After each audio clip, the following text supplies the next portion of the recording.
Alaysa Valdez naghahalimaw na, bumabalik na sa dati. Pasok na siya sa best scorer. Ngayon, ating pag-uusapan ang mga top 10 players na talagang umaariba ngayon na posibleng makakuha ang award. Alaysa and Galang nagpakitang gilas kagaya nung sa UAAP Days. Joshua Ibanez nakakuha ng award internationally. Wow! Erica Santos, pwede na kayong bansagan na bagong Phenom. Grabe, napakalakas niya ngayon.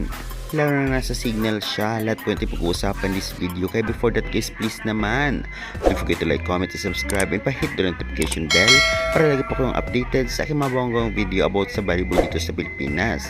Maraming salamat sa support.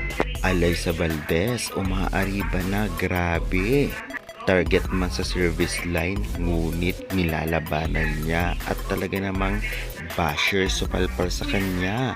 At syempre inabangan din ang bakbakang Aragalang Valdez na parang sa UAAP dati na parang walang nangyari o walang nagbago sa kanilang galing. Grabe, hiyawan talaga ang fans sa loob ng venue.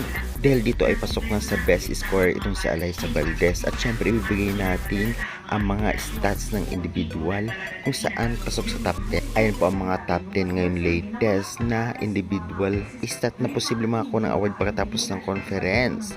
Si Santos ang nanguna sa best spikers, Pablo Lauret, Tubo de la Cruz, Soltones, Arroyo, Jimenez, D at Hernandez. Samantalang sa best scorers naman nanguna si Santos, Gumabaw, Suyud, Arroyo, Valdez, Soltones, Galanza, Robles, Lalongisip at Minor. Samantalang sa best servers naman nanguna si Cayuna de Guzman, Bindonia, Tubo, Makaslang at ang mga sumusunod. Samantalang sa best blockers naman nanguna si Baron, Panaga, Reyes, Suyud, Fernandez, Turing at ang mga sumusunod. Samantalang sa best setters naman ay si Negrito, Cayuna, Cal, Mondoñedo, Tulinada, Fajardo at ang mga sumusunod. Samantalang sa best diggers naman ay si Arado, Durimdes, Ponce, Erowa, Ravena, Nunag at ang sumusunod. Sa best receivers naman nanguna si Arado, Permintilla, Encarnacion, Drumal, Prado, Genesis at ang mga sumusunod. Marami nagsasabing posibleng tawagin daw na bagong Phenom itong si Erica Santos dahil sa consistent na galing nito.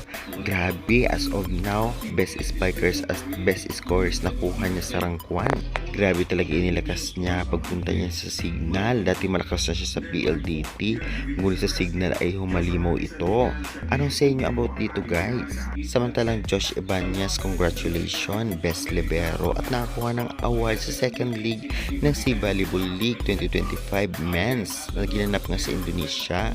Grabe, ika-4 man uli sa standing ang Alas Pilipinas, ngunit syempre nakakuha ng award ang isa sa mga players ng Alas. Congratulations pa rin.